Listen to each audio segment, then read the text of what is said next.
पहला सवाल है, हड़प्पा कालीन स्थल रोपण किस नदी के किनारे स्थित था?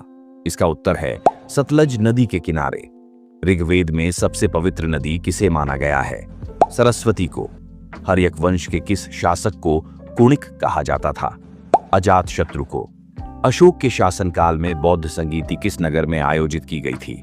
पाटलिपुत्र में। महावीर स्वामी का जन्म किस क्षत्रिय गोत्र में हुआ था? जांत्रिक गोत्र में। बिंदुसार ने विद्रोहियों को कुचलने के लिए अशोक को कहां भेजा था? तक्षशिला में। भारतीय रंगमंच में यवनिका अर्थात पर्दा का शुभारंभ किसने किया? यूनानियों ने। भारत में चिश्ती सिलसिले को किसने स्थापित किया? शेख मोइनुद्दीन चिश्ती ने। अकबर के शासनकाल में भू राजस्व सुधारों के लिए कौन उत्तरदायी था? टोडरमल। शिवाजी के राज्य में पेशवा किसे कहा जाता था? प्रधानमंत्री को। डचों ने अपनी पहली फैक्ट्री सन 1605 ईस्वी में कहां स्थापित की? मछलीपट्टनम में। भारत के राष्ट्रपति के चुनाव में विवाद होने पर किसकी सलाह ली जाती है? सर्वोच्च न्यायालय की।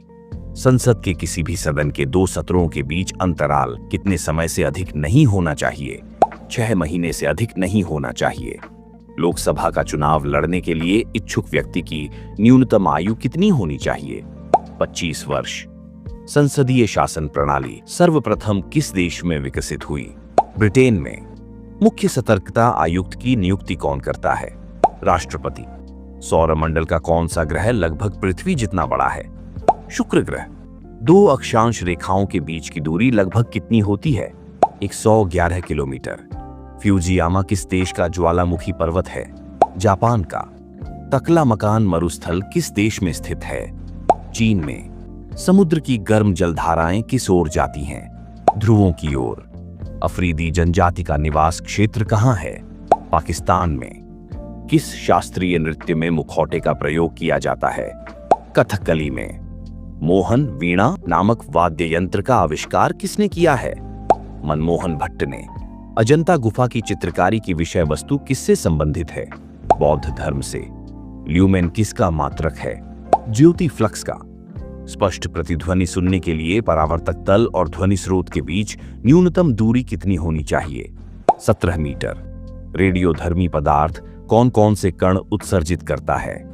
अल्फा कण, बीटा कण और गामा कण। अम्ल तथा क्षार के परीक्षण के लिए किसका उपयोग किया जाता है? लिटमस पत्र का। मानव शरीर का पावर हाउस किसे कहा जाता है? माइटोकॉन्ड्रिया को। रक्त का तरल भाग क्या कहलाता है? इसका सही जवाब आप कमेंट बॉक्स में लिखें।